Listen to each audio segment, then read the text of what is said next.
Welcome back to Historical Secrets, where we peel away the mists of time to uncover the hidden truths behind history. Tonight, I want to invite you to step into the world of the Middle Ages, a place where things we think are true turn out to be legends repeated for hundreds of years. You'll be surprised to know that many historical truths we believe were actually created by storytellers, not historians. So if you love exploring the past through the eyes of the present, hit subscribe and turn on notifications so you don't miss any story on this journey to uncover the truth. And hey, I want to know where you're watching this video from and at what time. Leave a comment because I really love seeing our community spread across the world. Now, turn off the lights and let the sound and light of history guide you to the things you thought you knew but never truly understood. Although many people still believe that the Middle Ages were an era of darkness, where humans lived in fear, ignorance, and filth, when we truly look back, we realize that most of what we thought we knew is just a product of modern imagination. The Middle Ages were not a gap between Rome and the Renaissance, but a vibrant, contradictory, and creative period where science, art, religion, and philosophy intertwined in a complex symphony of humanity. Starting with the most famous myth, the flat Earth.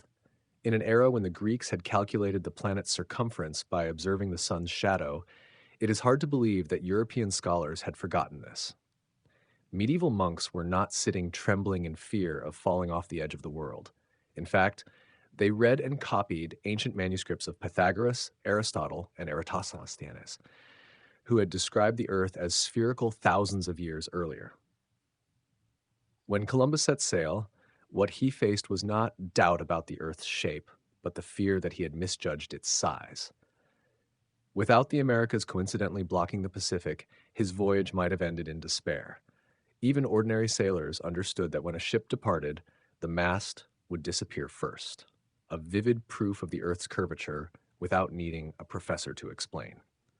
Yet the myth of ignorance persisted, largely thanks to 19th century writers like Washington Irving, who painted Columbus as the lone hero daring to oppose the flat earth believers. A great story for literature, but a disaster for history. The truth was forgotten because it was less dramatic, and the dark Middle Ages became an easy way for later generations to feel smarter. Similarly, the myth that medieval people feared water and never bathed is also a product of later centuries.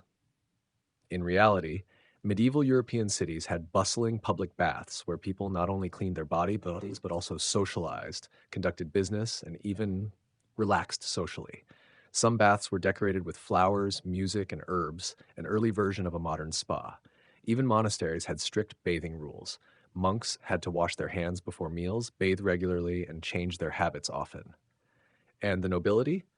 They turned bathing into a luxurious ritual, using herbal perfumes, musk, mint, and fragrant waters.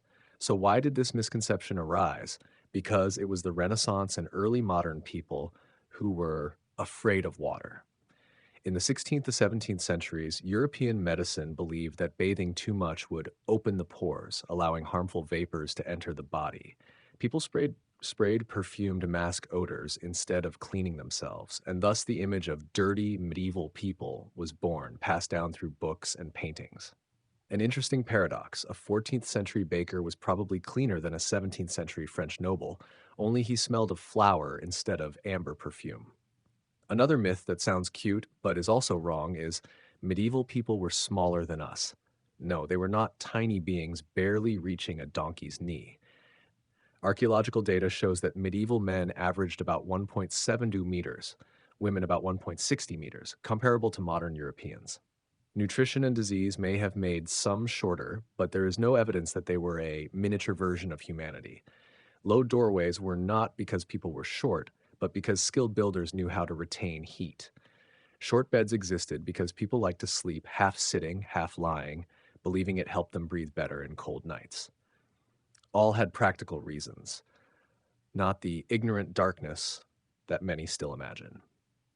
And if you think the Middle Ages were full of illiterate peasants, remember, this was the era that birthed Europe's first universities: Bologna, Oxford, Paris.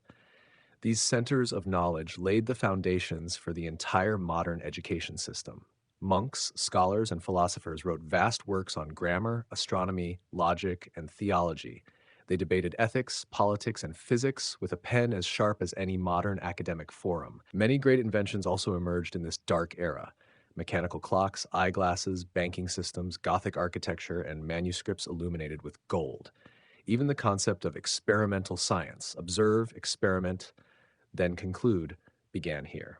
Roger Bacon, a 13th century Franciscan scholar, wrote that knowledge without experiment is mere words. Sounds familiar, right? This is the foundation of modern science, yet historians of the Renaissance, to glorify their own era, emphasized darkness in the past. They called it the Dark Ages, not because it truly lacked light, but because they wanted their own age to shine brighter by comparison. They sold the Renaissance as a revival, and every successful marketing campaign needs a weaker opponent. The Middle Ages became the scapegoat, reduced to images of stagnation and ignorance. But if we look more closely, the Middle Ages shone brighter than candlelight in the imagination. Hand-painted manuscripts had such detail that modern people are astonished. Cathedrals rose to the sky, built not just of stone, but with faith and sophisticated mathematical techniques. In small villages, people sang, told stories, and organized festivals. Festivals sometimes so wild that the church had to ban them. They may not have had phones or social media, but they had stories, music, and simple joys enough to make life meaningful. The Middle Ages were not a gap between two civilizations, but the foundation of the modern world. It was where ideas were tested, beliefs questioned, and science sown within monastery walls. So, if anyone tells you that the Middle Ages were an age of darkness, smile. For only those who do not understand the past are truly obscured by it. And tonight, as we continue this journey, remember, history is not a story of ignorance, but a story of humanity's relentless pursuit of light, even in moments that seem darkest. Although people often say that the Middle Ages were an era of darkness, if you look more closely, you will realize that it was also a period of refinement, creativity, and almost unbelievable paradoxes. A world where people could both believe that angels descended in dreams and know how to create mechanical clocks with astonishing precision. It was an era where, at the banquet table, gentlemen wore lavish robes and spoke of piety while enjoying roasted peacock gilded like a living painting. It is hard to imagine that medieval cuisine was once a symbol of luxury. Expensive spice bags such as pepper, nutmeg, or saffron were kept in safes like pure gold. Just a small pinch was enough to demonstrate the owner's status.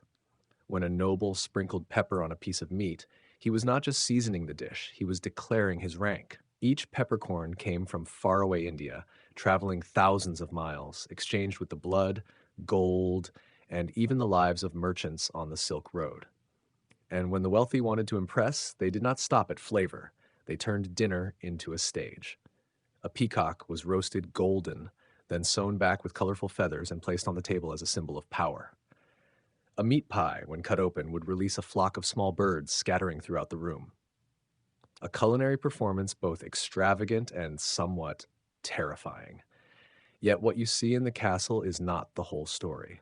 Beyond the stone walls, common people were equally creative, just with humbler ingredients. They mixed beer, onions, herbs, and salted fish to create dishes that were both nourishing and comforting. And though variety sometimes meant scraping mold off old bread and eating it, it still demonstrated their incredible survival instincts and adaptability. Seasonal fairs offered rare opportunities to taste luxury: an imported almond, a slice of candied ginger, small treats that could excite an entire village for weeks.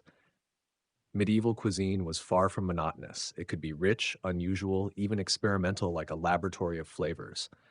In other words, medieval people did not eat merely to live. They ate to express themselves, to share, and to tell the story of who they were. But when it comes to medieval myths, nothing is more misunderstood than armor and knights. Popular images in films depict them as clumsy tin boxes falling over and unable to get up. In reality, this is a harmful misconception.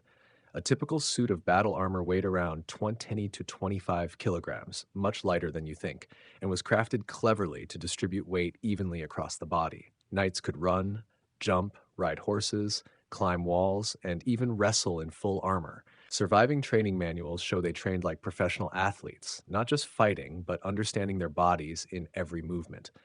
So, where did the image of the helpless turtle knight come from? The main culprit was 15th century tournaments where people wore extra thick armor for jousting in safer environments. That was sportswear, not battlefield gear. Later, during the Victorian era, armor was recreated for display purposes, heavy, wrongly sized, and just for show. Imagine a large, stiff gentleman trying to squeeze into that armor. It's no wonder he looked like a wind up toy. And Hollywood added more flair, turning that image into a joke. But in reality, if knights were really that clumsy, Europe would have been conquered in a single summer. In truth, armor gave the wearer confidence, allowing them to enter the battlefield believing they had a chance to survive. It did not restrict them, but protected them, like faith protected the soul in a volatile era. And if you have ever heard that the medieval church hated science, prepare to reverse that belief. It is true there were famous conflicts. Galileo is the classic example, but in reality, most medieval scholars worked within the church, not against it. Monks copied, translated, and preserved Greek and Arab manuscripts. They operated observatories, studied medicine, and even experimented with beer in their free time, like treating it as a form of chemical experimentation. Europe's first universities, Oxford, Bologna, Paris, were founded and funded by the church. There, people were taught logic, mathematics, natural philosophy, and astronomy, not to control thought, but because they believed exploring the universe was a way to understand God more deeply. Without the small handwritten texts patiently copied by monks in dim candlelight, half of humanity's ancient knowledge would have been lost forever. Medieval people also did not die young, as many think. The average age of 30 is a distorted statistic due to extremely high infant mortality. A child who did not survive to age 5 would significantly lower the average. But if one survived childhood, living to 50, 60, or even beyond was entirely possible. Archaeological bones show many suffered from arthritis and worn teeth, evidence of old age, not early death. They did not die at 30 as rumored. They lived, loved, worked, and aged just in a harsher world. Finally, regarding witches and the stake, reality was much milder. The infamous witch hunts, where hundreds of women were burned alive, mostly occurred after the Middle Ages in the early modern period. In the 10th, 12th centuries, the church even considered belief in magic to be heresy. Those accused of witchcraft were often lightly punished, public shaming, exile, or fines. The large-scale witch trials seen in films, they did not exist in the actual Middle Ages. All these myths about ignorance, filth, superstition are products of the Renaissance and Enlightenment, when people needed to emphasize darkness to make their own era appear brighter. The Middle Ages became a mirror for so-called modern civilization. But when we remove that layer of propaganda, what remains is a complex, creative, and deeply human world, where people both believed in miracles and laid the foundations of experimental science, where the hands that painted the cross also built the tallest bell towers in Europe. So when someone says the Middle Ages were an age of darkness, remember, it was also the era that lit the first torches of human knowledge. Although trial by combat sounds like a way to prove justice with muscle, in reality, it reflects the spirit of the entire era, the belief that honor and faith in God could be demonstrated through action, not just words. In a society where reputation mattered more than anything else, being allowed to fight publicly to defend one's honor was a privilege, not a farce. However, in practice, these steel trials rarely involved knights swinging swords in the rain as in films. Most were symbolic legal rituals or replaced by forms of trial by ordeal, such as holding a red-hot iron, walking through fire, or swearing an oath that you were telling the truth. And in most cases, the court or church would quickly intervene to prevent unnecessary bloodshed. Surprisingly, medieval courts were not always as brutal or irrational as modern people think. They had rules, procedures, and even lawyers and witnesses. If accused, you could not only swear before God, but also invite oath companions, villagers who would vouch for your trustworthiness. In other words, social reputation was as valuable as gold. In an era without ID cards or records, "I know he is a good person" could save you from the gallows.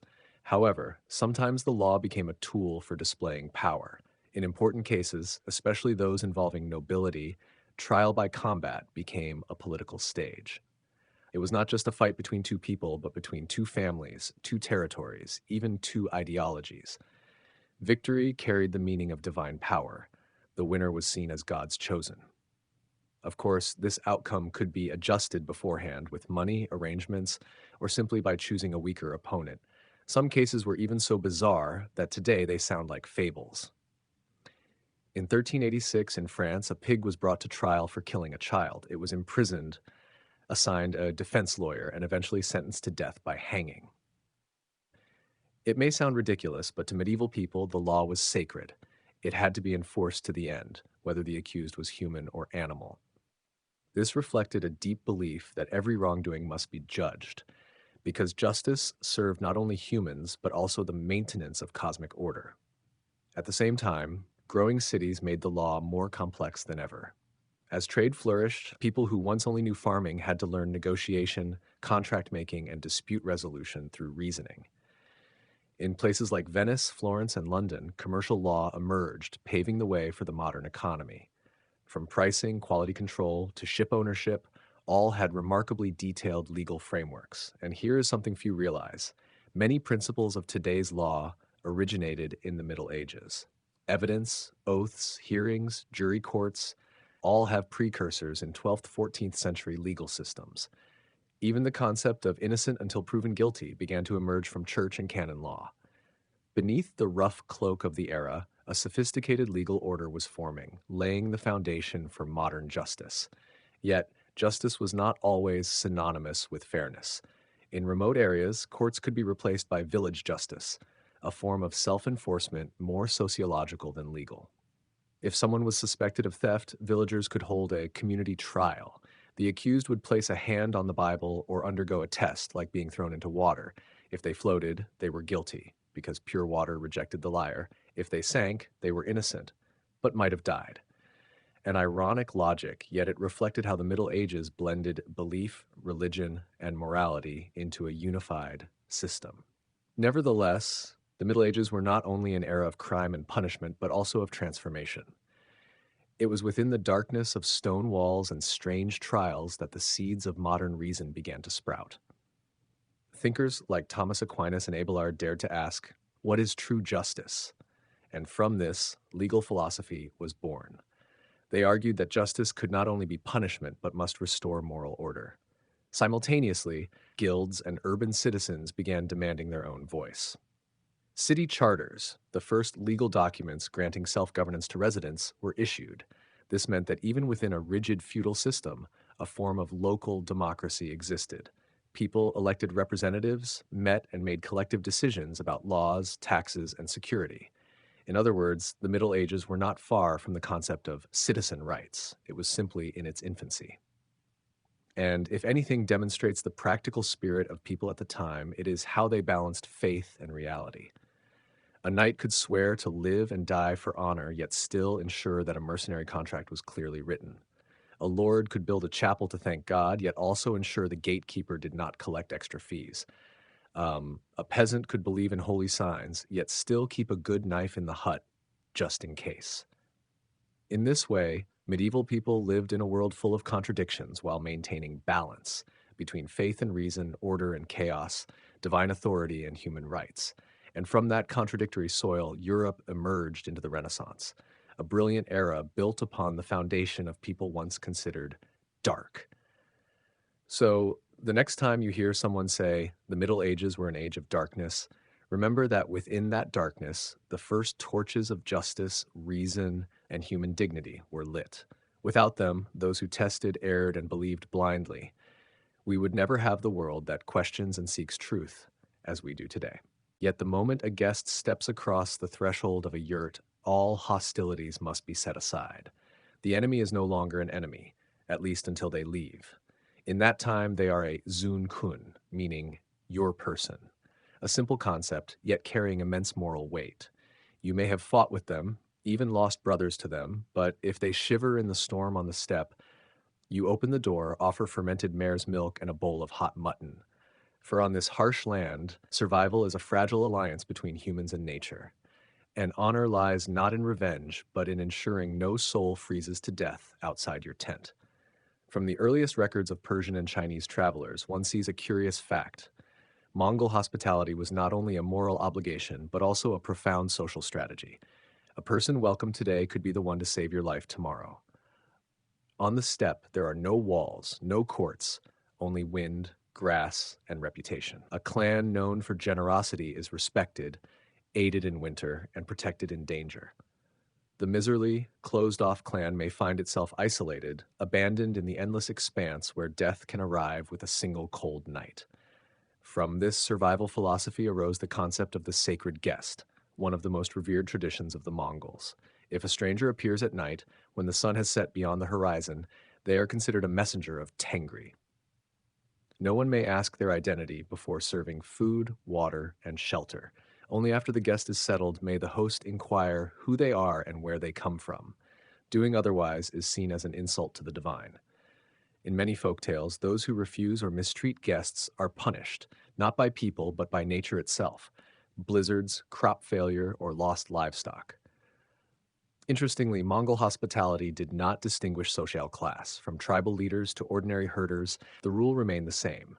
Even Genghis Khan, recorded as having united the steppe by blood and iron, respected this tradition. There is a story that during a campaign, he stopped at a small yurt. The host had only a thin sheep and some yogurt, but still offered everything to the guest. The Khan, moved, ordered the land to be protected forever. While the story may be somewhat mythologized, it reflects the core value. Greatness does not come from power, but from generosity in the cold wind. But hospitality did not mean naivety. The Mongols knew that generosity must be paired with wisdom. During times of war, when spies or enemies disguised as merchants arrived, they still opened their doors, but watched carefully. Guests were invited in, but weapons remained at the entrance. They ate together, but the host never turned their back. Steppe hospitality was not gullibility, but disciplined courage, faith in honor, yet ever mindful of death.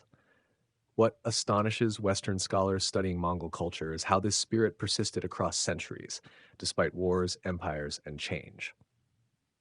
Today, Ulaanbaatar may be a modern city with glass buildings and cars, but only a few hours from the center, the tradition still thrives.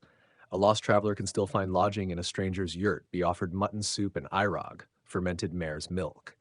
When asked why, they simply shrug, because if today is you, tomorrow could be me. A simple answer, yet containing a philosophy of survival and humanity deeper than any doctrine. From a historical perspective, this spirit of hospitality created networks of connection between nomadic tribes, a crucial factor in the rise of the Mongol Empire. Before the empire, the steppe was the land of small, often warring tribes.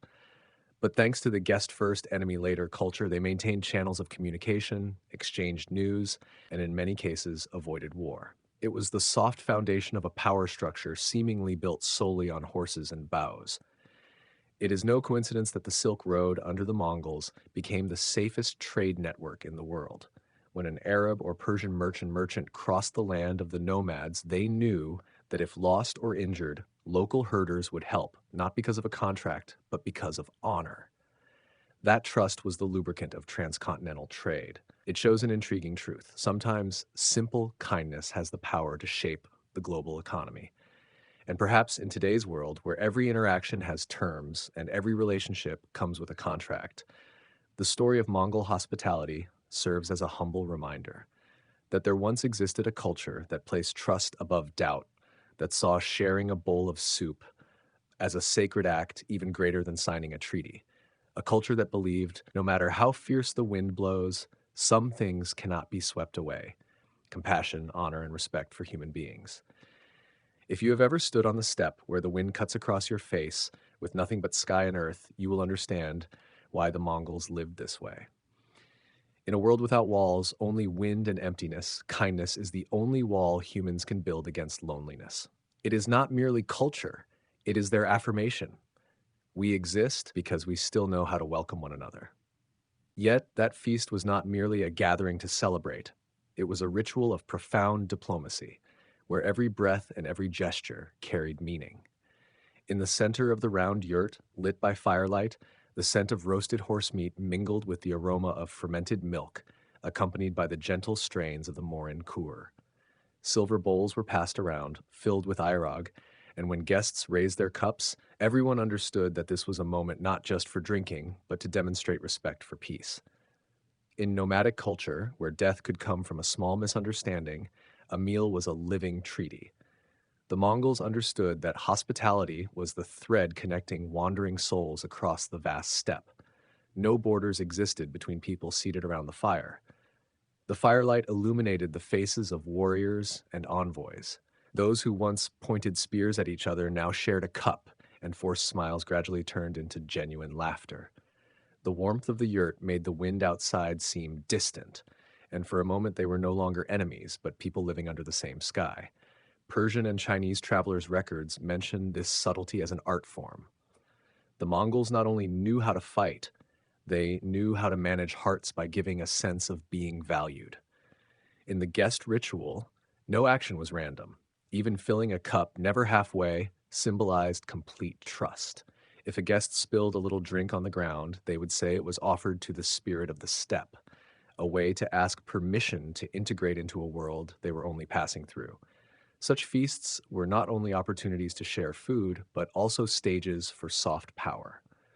The more hospitable a clan, the farther their reputation spread. Merchants on the Silk Road, welcomed with a smile and a hot bowl of soup, would carry these stories to Samarkand or Baghdad. Praise in a foreign land could help the Mongols expand trade networks or even persuade strangers to become allies. In a world where honor was valued above gold, a bowl of airog was worth more than hundreds of soldiers. However, this hospitality was not solely political. It stemmed from an ancient awareness. Life could only exist through community. On the harsh steppe, where the wind could kill as swiftly as a sword, no one could survive alone. Therefore, helping others was not only morality, but also a survival instinct. By giving, the Mongols ensured that when they themselves were lost in a snowstorm, someone afar would be ready with a hot bowl of soup waiting.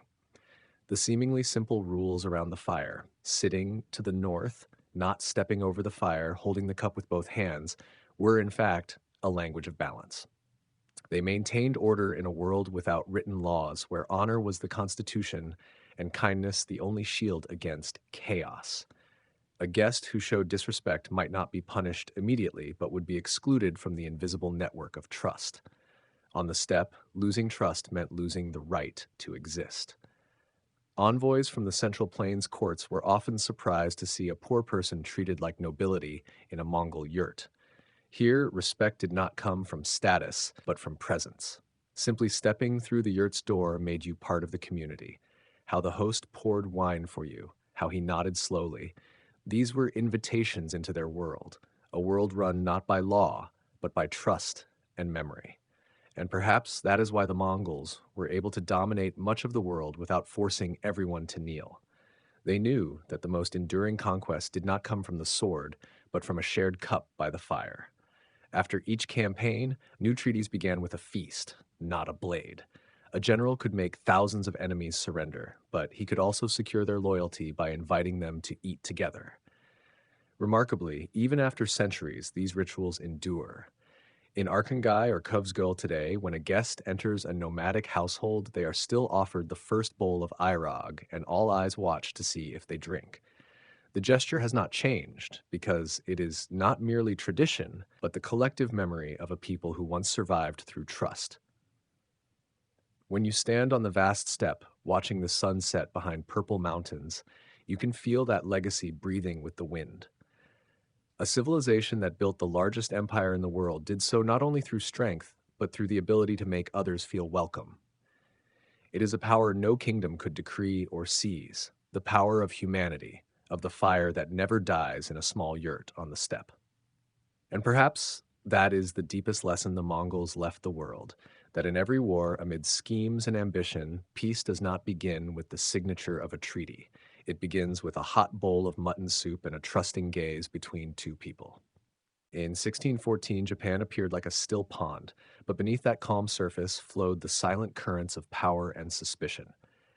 Tokugawa Ieyasu, the man who had laid the foundation for the new shogunate, remained the unseen spirit behind the curtain. Although he had ceded the title of shogun to his son, no noble, merchant, or samurai dared believe that real power had truly left his hands.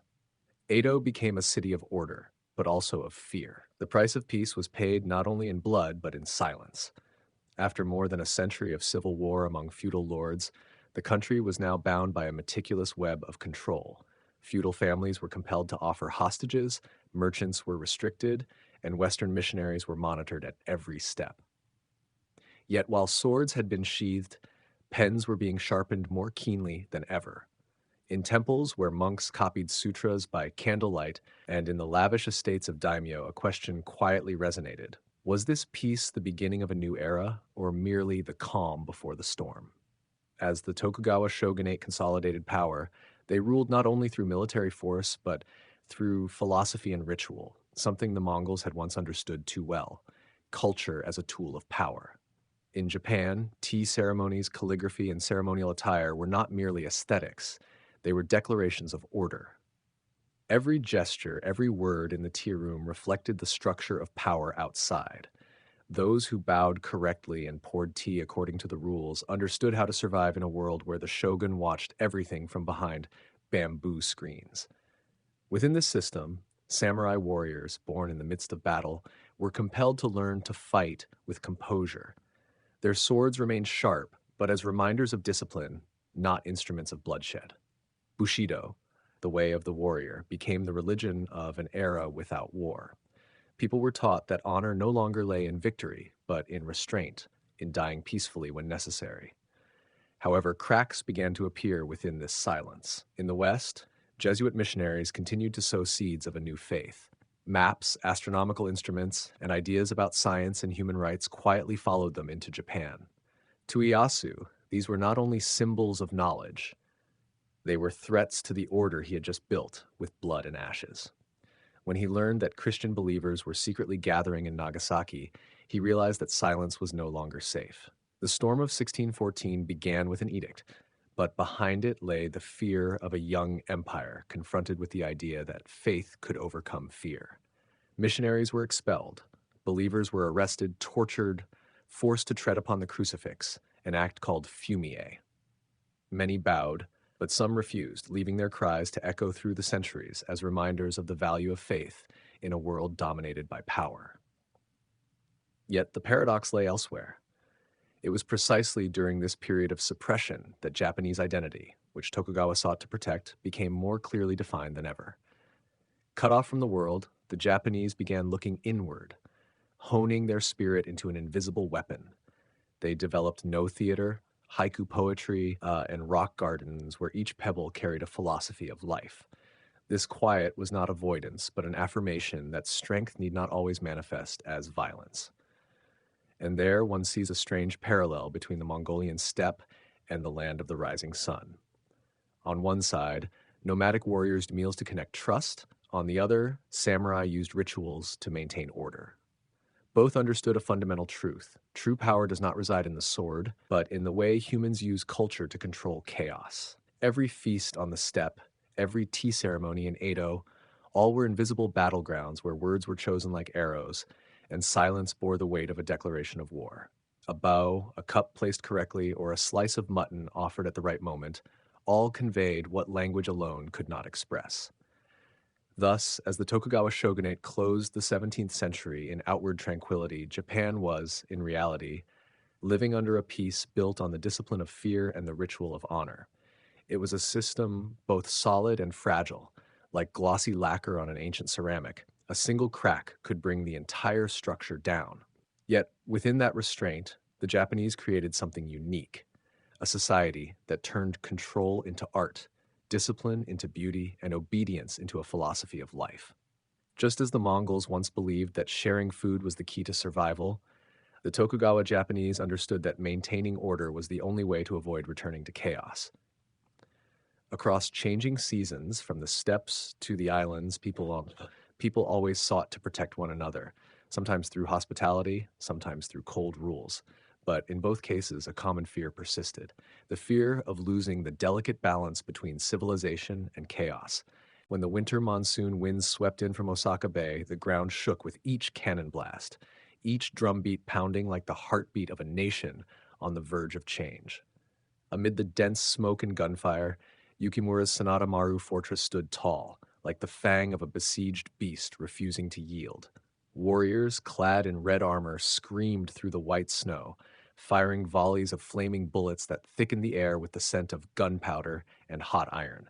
The Tokugawa forces, twice or even three times as numerous, still could not break through the defenses. They advanced to the beat of drums and shouted slogans, only to be repelled by a rain of arrows and cannon fire. In brief moments, amid the chaos, one could see the image of Yukimura, not a general hidden behind walls, but a true warrior, riding out to the front lines, commanding with shouts that shook the battlefield. His name, Sanada Yukimura, became legendary even while he still lived. In war, sometimes people do not fight only with swords and spears, but with symbols. And in Osaka, that symbol was red. Red flags, red armor, spears stained with blood, all as if the Toyotomi army was fighting not for victory, but for the last shred of honor. Each shot, each swing sent a message. We would rather die in the fire than live under Tokugawa rule. But Tokugawa Ieyasu was not impatient. He understood that each passing day, the weather and hunger would be his best allies. In the siege camps, he ordered the expansion of fortifications, digging trenches, erecting wooden walls, and moving heavy artillery closer. Portuguese and Dutch engineers who had introduced European artillery technology to Japan now served the shogunate, creating a battle line never before seen in the country's history. Osaka, the heart of the Toyotomi clan, was now completely encircled by steel, fire, and the will of an emerging empire. Yet winter not only ravaged bodies but also tested spirits. Inside the castle, Hideyori met with his generals, trying to maintain morale. He was young and inexperienced, but he tried to appear calm. The elders, like Kimura Shigenari and Goto Mototsugu, understood that the army's spirit balanced on a knife's edge.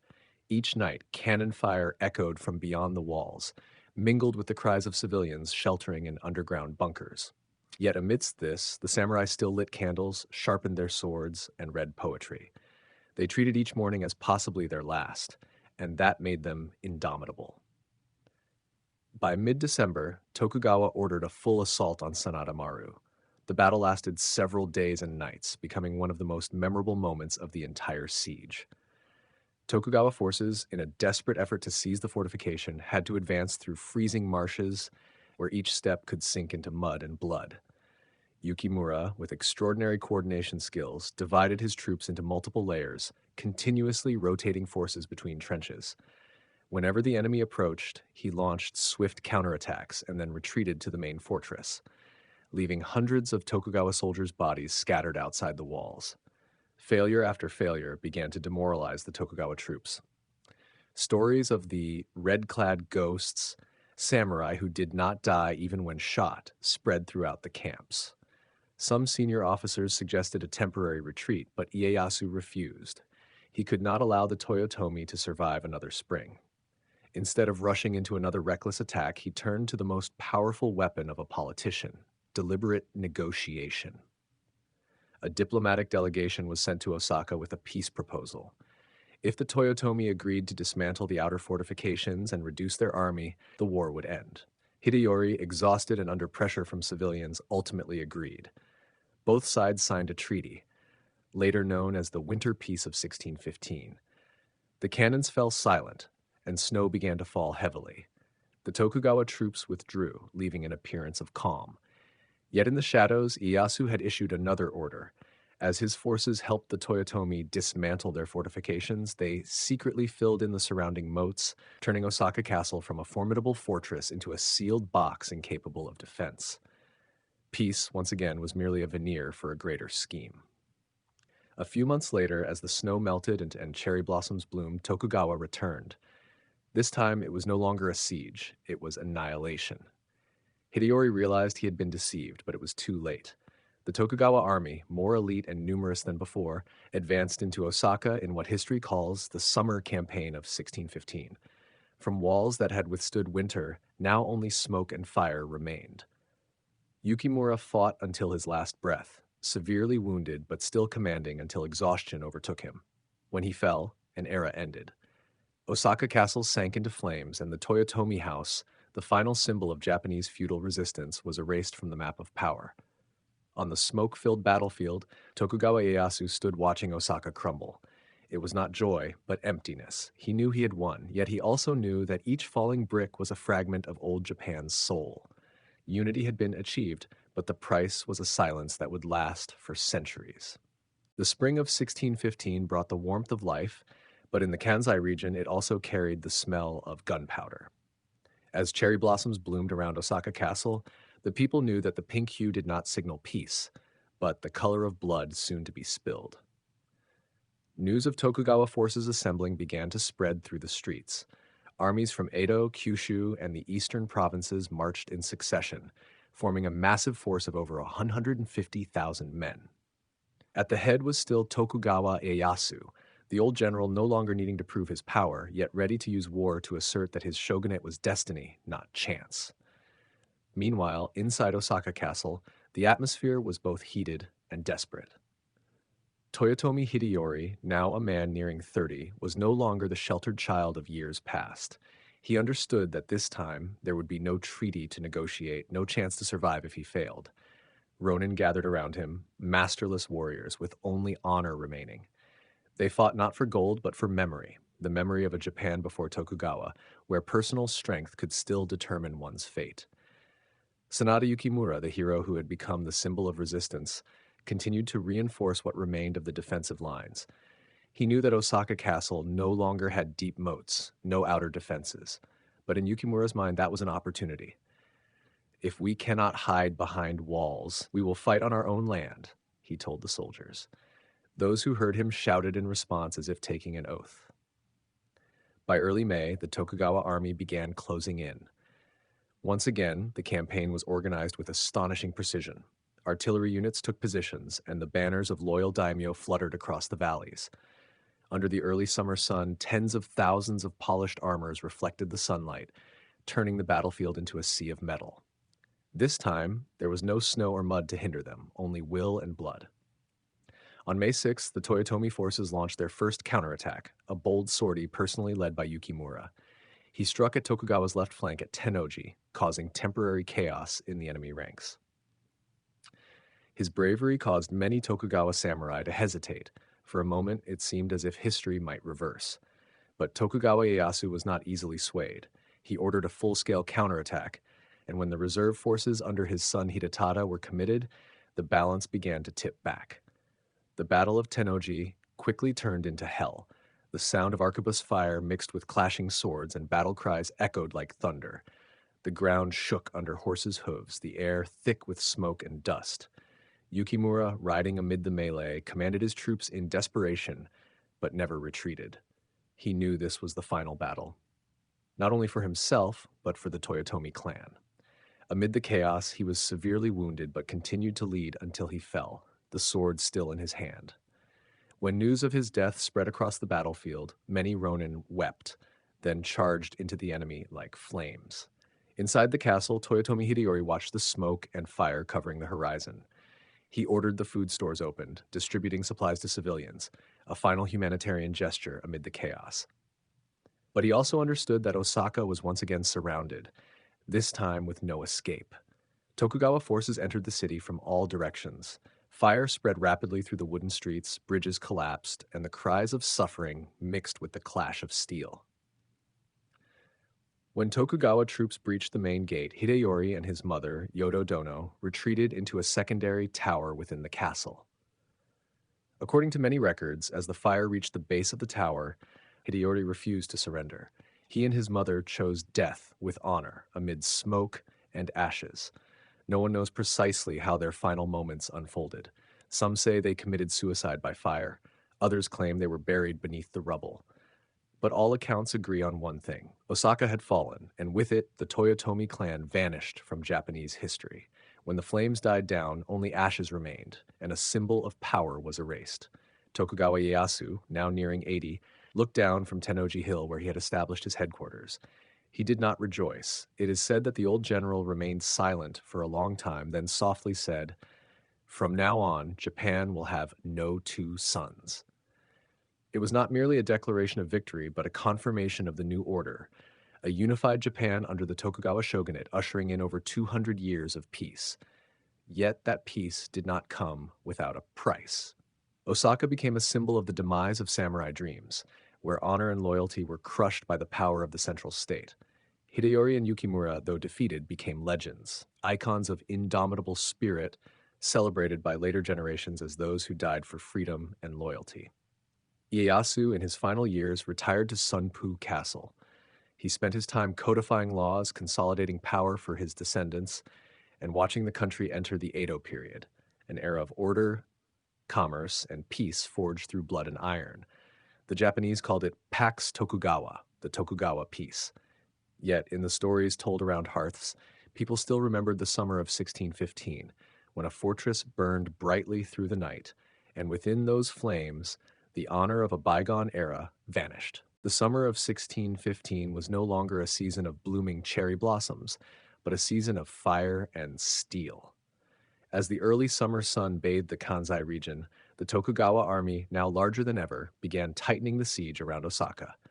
Over 150,000 soldiers, from elite samurai to newly recruited ashigaru, along with allied forces from across the provinces, advanced, turning the roads leading into the city into deadly corridors. Leading them was Tokugawa Ieyasu, the seasoned general and brilliant strategist, along with his son Hidetada, their eyes cold and focused on a single objective: to completely eliminate the Toyotomi threat. Inside the castle, Hideyori understood clearly that this time there would be no opportunity for negotiation. With around 55,000 defenders, many of whom were Ronin who had survived Sekigahara, he faced a force 3 times larger than his own. Yet, morale remained unshaken. He gathered his troops, appointed experienced commanders, and prepared them for a fight to the death. At the heart of the defense was still Sanada Yukimura, the hero of Osaka, the steadfast heart of the Toyotomi. With no outer moats to defend, his strategy was to organize sorties against the Tokugawa army before they could fully encircle the castle, gaining psychological advantage and delaying the enemy's advance. The first clash occurred at Doji. Forces under Goto Madabai met the Tokugawa army with iron resolve. They fought fiercely, but under overwhelming pressure and poor coordination, Toyotomi's defensive lines began to falter. Madabe, the courageous commander, fell on the battlefield, leaving a spiritual gap that was difficult for the soldiers to fill. Yet in the Yao and Wakai sectors, Yukimura continued to lead his units in daring counterattacks. He made full use of his knowledge of the terrain, blocking fire, ambushes, destroying bridges, and cutting supply lines. His red-armored troops struck like lightning, inflicting heavy casualties on the Tokugawa, then withdrew to avoid being encircled. But the overwhelming strength of Tokugawa became increasingly apparent. The loss of the outer mows meant that the enemy could approach the castle more closely, and continuous artillery bombardment shook gates and walls. The days of mid-June became an almost unbroken sequence of skirmishes. Each Toyotomi sortie cost precious lives that could not be replaced. Close combat, screams, and thick smoke made the atmosphere inside the castle suffocating. Civilians and warriors alike had to live under constant tension with no respite. The peak of the campaign occurred in late June at the Battle of Tanoji, right before Osaka's southern gate. Yukimura, with indomitable spirit, led the red-armored troops in a desperate counterattack. They surged beyond the walls, tearing apart Tokugawa's defenses for a brief moment. This time, his strategy was not only to fight, but to inspire an unyielding spirit in his comrades. These brief moments of victory ignited hope in the hearts of Toyotomi soldiers, like a flame in the darkest night. Yet Tokugawa's overwhelming power was unstoppable. Enemy forces advanced from all directions, surrounding and attacking. Yukimura was gravely wounded, but before falling, he ordered, "Continue fighting, do not yield." The departure of this great commander fractured the morale of Toyotomi's defenders. The castle gates were breached, and Tokugawa forces poured into the compound, once the heart of Toyotomi power. Fierce fighting spread across courtyards and corridors, steel flashing amid smoke and fire, and screams echoing continuously. Amid the flames and rubble, Hideyori and his mother, Yodogimi, decided not to fall into enemy hands. They performed the ritual of seppuku, ending their lives according to the warrior tradition. The fire consumed the surrounding buildings, large wooden beams cracked and collapsed, and the sky over Osaka was darkened with smoke. The summer siege ended with an absolute victory for Tokugawa, as the Toyotomi clan was wiped from political power. The city of Osaka, once a center of commerce and culture, was now reduced to ashes and silence. But Tokugawa's victory was not merely the elimination of his opponent. It marked the beginning of a new era, the Edo period, where peace would last over 200 years, but also the era that ended the dream of independent samurai and the adventurous spirit that had once fueled Toyotomi's strength. Though defeated, the warrior spirit of Hideyori and Yukimura was remembered forever. They became symbols of loyalty and honor, vivid images in the imagination of future generations. And for Ieyasu, this victory confirmed the absolute power of the Tokugawa, unifying Japan from east to west. But the price was terrible. Tens of thousands of lives were lost, strong castles were destroyed, and memories of a samurai era were forgotten in smoke and fire. The summer campaign of Osaka, with its heroism and tragedy, became the final battle of Japan's warrior age, closing the Toyotomi era. The fire was extinguished, the blood ceased to flow, but the story of loyalty, strategy, and the unyielding spirit of the warriors still resonated through generations, reminding that in history, honor and power sometimes come at the cost of everything. In the relentless atmosphere of war in Central Asia, Kudalun was not merely a dazzling figure on horseback. She was the embodiment of strength, intellect, and decisiveness. Unlike many other young nobles, her childhood was not tied to lavish parties or opulent palaces, but to the harshness of military camps, the endurance required for long patrols across steppes, deserts, and mountains, where life was threatened at every moment. Every campaign was a lesson in survival, every duel with the enemy a test of tactical intelligence and courage. Kutulin did not learn warfare from books. She learned through blood, sweat, and her own experiences. From a young age, she displayed exceptional skill. On horseback, clad in gleaming red armor, she moved among the cavalry like a fierce wind, crushing ambushes and breaking siege lines. With bow and spear in hand, Kutulun not only struck targets from long distances, but also controlled the pace of battle, coordinated troops, and chose the exact moment to strike for maximum effect. Contemporary records, including those of Marco Polo, emphasized her unmatched ability. She could capture enemies from horseback without slowing her own advance. This was not fanciful praise. Mongol cavalry techniques required precision at every rhythm, and Kutulun executed them so skillfully that she became a living symbol of warfare. Kutulun's presence on the battlefield not only boosted the morale of her soldiers, but also shaped tactics. Her father, Kaidu, often assigned her challenging tasks, leading flanking attacks, defending key positions, or directing cavalry units in decisive ambushes. The soldiers under her command respected her not merely for her royal status, but because she proved true leadership, decisive, intelligent, and unafraid to face danger. In their eyes, Kutulin was a living embodiment of courage and justice, where personal strength and strategic intellect intertwined. Beyond the battlefield, Kutulin also asserted authority in wrestling arenas, places where strength, agility, and honor were tested with every throw and movement. Public matches, held during tribal festivals or important gatherings, became symbols of her power and autonomy. No one could defeat her. Any challenger, whether a seasoned veteran or a grown warrior, was thrown to the ground by Kutulun's perfect technique and strength. These victories not only affirmed her physical power, but also sent a message: she would not be anyone's prize, and marriage was not something to be imposed. Betting 100 horses on each match further reinforced her authority, forcing challengers to demonstrate both strength and resolve, thereby allowing her to maintain full control over her autonomy. This authority spread throughout Central Asia. Kutulun became a model, both admired and challenging to nobles and warriors of her time. Her fame extended beyond tribal borders, recounted in songs, stories around fires, and in the writings of merchants and explorers like Marco Polo. She was praised not only for her combat abilities, but also for her independent spirit, intellect, and capacity to shape destiny, a feat few women of her era could achieve. Kutulun also understood the strategic power of her influence.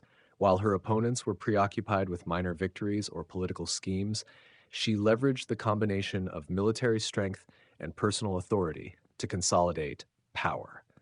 Wrestling matches were tests, but the battlefield was where she asserted real dominion. Capturing enemies from horseback and returning them to her ranks was not only a personal feat, but a psychological blow, weakening the enemy's morale and enhancing the reputation of Kaidu's forces. Each appearance demonstrated a sophisticated coordination of speed, strength, and intellect, turning battles into life and death dramas, where victory belonged only to those who seized the moment. Kutulun was not merely a warrior, but also a natural strategist. She learned to read the developments of battle as if reading an open book. Horse tracks, enemy positions, wind direction, and terrain were all data for making quick and accurate decisions. This independence earned her not only respect, but also trust in decisive battles, where every action could alter the fate of an entire region. Thus, Kutulun contributed not only to defending territory and her family, but also became a symbol of gender-neutral leadership, demonstrating that Mongol women could match any warrior in skill and prowess. From the dusty plains of the steppes to major battles, Kutulun built a unique image, a warrior princess, unmatched in wrestling and invincible on the battlefield. The combination of combat skill, tactical intellect, and personal authority made her not only the worthy heir of Kaidu, but also a living symbol of courage, autonomy, and extraordinary female strength in Mongol history. Her story echoed through generations, becoming a living legend where strength, intellect, and reputation merged to create the perfect warrior, one whom both enemies and allies alike had to respect. After the death of Kaidu, Kutulun was no longer merely a warrior existing on the battlefield or in wrestling arenas. She became a symbol of power, a living political force within the court of the Chagatai Khanate. At this time, her power was severely tested. Male relatives and commanders loyal to Kaidu immediately saw opportunities to contest influence, forming temporary alliances only to break them in an instant. Despite being a woman in a Mongol society that favored men, she retained a crucial position due to her military reputation, strategic intellect, and absolute loyalty to her father's legacy. Kutulun's strength lay not only in the thousands of horses, wealth, and war resources she commanded, but also in her ability to manipulate politics, challenge social norms, and exert influence beyond the boundaries of gender. Kutulun understood clearly that power relied not only on force, but also on respect and fear from opponents. While her male relatives struggled for the throne through cunning schemes and tangled alliances, she leveraged her prestige to consolidate her position. Her past military achievements created not only fame, but also proved tangible capability. Anyone daring to confront her had to prepare their mind and body to the fullest. This made rivals wary. Even current rulers, such as Dua Khan, could not entirely ignore her influence. Kutulun's presence, riding horseback and commanding campaigns when necessary, reminded everyone that Mongol power depended not only on lineage, but also on leadership ability, strategic intellect, and a warrior's spirit. One way Kutulun maintained influence was by controlling networks of allies and loyal troops. She not only retained command over her own cavalry units, but also ensured that subordinate generals and lesser lords respected her authority through the distribution of spoils, assets, and status. The thousands of prized horses she owned were a living symbol of power, both a personal asset and a tool for influence, helping her maintain loyalty and consolidate authority during turbulent times. Even male nobles, initially skeptical of female leadership, had to acknowledge that Kutulun's influence could not be ignored. In politics, Kutulun skillfully balanced power with flexibility. She knew how to retain wavering allies, negotiate strategic agreements, and decide when to support or oppose demands from relatives. Unlike many male nobles who often acted out of personal ambition, Kutulun understood the value of loyalty and long-term stability. Every decision she made was meticulously calculated, balancing political benefit with military strength. Thus, even without holding an official Khanate title, she effectively controlled many strategic aspects within the Chagatai Khanate. She did not abandon her role as a warrior in the process. On the battlefield, Kutulun still rode among units, directing attacks and defending critical positions. Her presence created not only tactical impact, but also served as a symbol of morale. Soldiers who saw her, an invincible female warrior, felt empowered and ready to exceed their limits. Her former wrestling fame now became a political tool. It demonstrated that her victories were achieved not just through strength, but also through intellect, speed, and determination. Anyone intending to challenge her had to face the reality that Kutulun was not only physically strong, but also adept in the arts of war and politics. In a context of internal strife, Kutulun also employed diplomacy to maintain stability. She met with lords, negotiated with tribes, and coordinated alliances, all aimed at preserving Kaidu's legacy and protecting subjects from external threats. This skill made her an indispensable center of power, someone who could fight, exert political influence, and control strategic assets. None of her actions were random. All were calculated to reinforce her position and ensure the long-term survival of her family during turbulent times. Even in the face of rumors and conspiracies, Kudulun maintained autonomy. Gossip regarding her personal life or potential betrayal did not diminish her authority. On the contrary, it highlighted her independence and her ability to control her own destiny. She lived by the principles she established from youth: to win, maintain power, and never relinquish autonomy. In a world where women were often constrained by tradition, Cutulin became living proof that intellect, strength, and decisiveness could surpass all limitations. In her later years, though she never officially held the title of Khan, she continued to maintain military and political influence, protect Kaidu's legacy, and support loyal allies. Her reputation was the perfect combination of personal strength, military talent, and political acumen. The fine horses, battlefield achievements, wrestling victories, and ability to control allies created the image of an unconquerable female warrior. She became a living symbol of power, authority, and independence, a woman whose presence and influence were recognized even by male khans.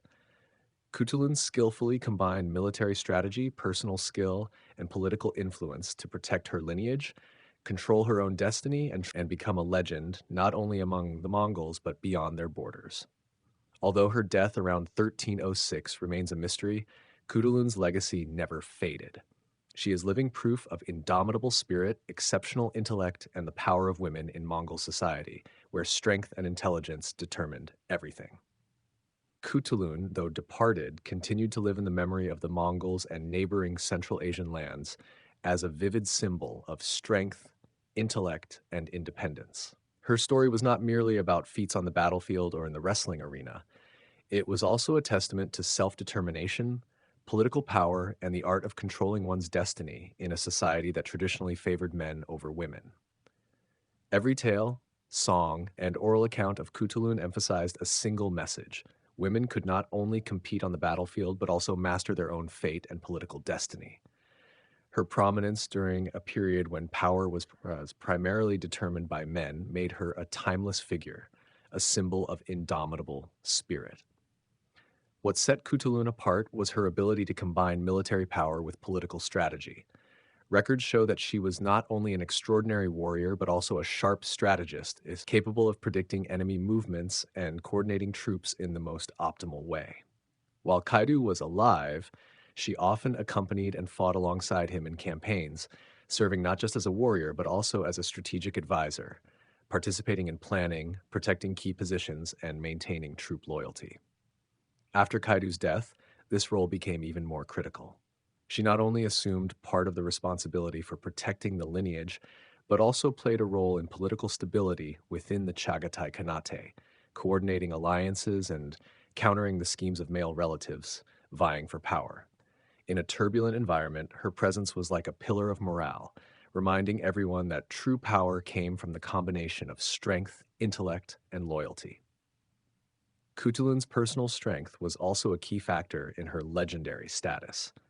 Her victories in the wrestling arena not only brought fame, but also affirmed her ability to control her own destiny. Betting 100 horses on each match made her one of the wealthiest and most powerful figures of her time. Her undefeated reputation in wrestling earned not only respect, but also became an effective political tool. Male nobles, no matter how strong or experienced, had to think twice before challenging her, as defeat meant significant losses in wealth, prestige, and honor. This allowed Kutulun to control marital alliances and political partnerships, ensuring she was never forced into unwanted arrangements. Her skill made her a model of power, commanding respect from both allies and rivals alike. Beyond military and wrestling achievements, Kutulun left a profound mark on culture and folk tradition. Songs, stories, and legends about her persisted for centuries, not only in Mongolia but throughout Central Asia and Europe, thanks to the records of Marco Polo. In European literature and art, Kutulun's image merged with legend and mythology, inspiring plays, operas, and novels. While these works sometimes fictionalized events, such as turning wrestling challenges into riddles or adding fantastical elements, they still reflected a figure of strong, resilient, and indomitable female spirit. Cutulin was not merely a historical figure. She was a symbol beyond her era, inspiring generations about power, self-determination, and the ability to shape one's own destiny. Kutulin's military and political influence was also closely tied to Kaidu's legacy and the preservation of Mongol traditions. She maintained control over her own troops and strategic resources, ensuring that loyal allies remained steadfast and enemies could not exploit power vacuums. Even without holding an official Khanate title, her strength was sufficient to shape the political and military landscape of the Chagatai Khanate. Her ability to fight, negotiate, and coordinate alliances demonstrated that she was uniquely capable of combining military power with political influence, protecting her legacy and consolidating authority for her lineage. Moreover, Kutulin symbolized steadfastness and resilience in a world where women's roles were often limited. She proved that strength was not confined by gender and that personal freedom was a supreme value. The challenges she set, from wrestling matches to military strategy, were all aimed at protecting her autonomy and influence. The combination of intellect, combat skills, and political power made Kutulun an unconquerable figure, not only physically but also in spirit and strategy. Even when faced with rumors, conspiracies, or accusations from political rivals, she maintained her authority. Every action she took was meticulously calculated to strengthen her position and ensure the stability of her lineage. Accounts by Marco Polo and other historical sources emphasize that Kutulun was not only the guardian of Kaidu's legacy, but also the creator of her own, a living symbol of power, intellect, and independent strength. Her legacy can also be seen in how the Mongols and surrounding cultures honored her. The name and legend of Kutulun became central to oral traditions, historical lessons, and artistic inspiration. Her image, strong, wise, and courageous, represented a rare combination of personal power and leadership ability. For subsequent generations, Kutulun was proof that women could stand equal to men, dominating both wrestling arenas and the battlefield while exerting political influence, all through talent, intellect, and courage. The life of Kutulun, from battlefield exploits and undefeated wrestling matches to political roles and cultural influence, conveyed a timeless message. Power and freedom are not determined by gender. She lived by her own principles, affirming her worth and inspiring all who look to her story. In the eyes of the Mongols, Kutulun was not merely a warrior or princess. She was a living symbol of strength, intellect, and independent power, a figure to be respected and remembered for centuries.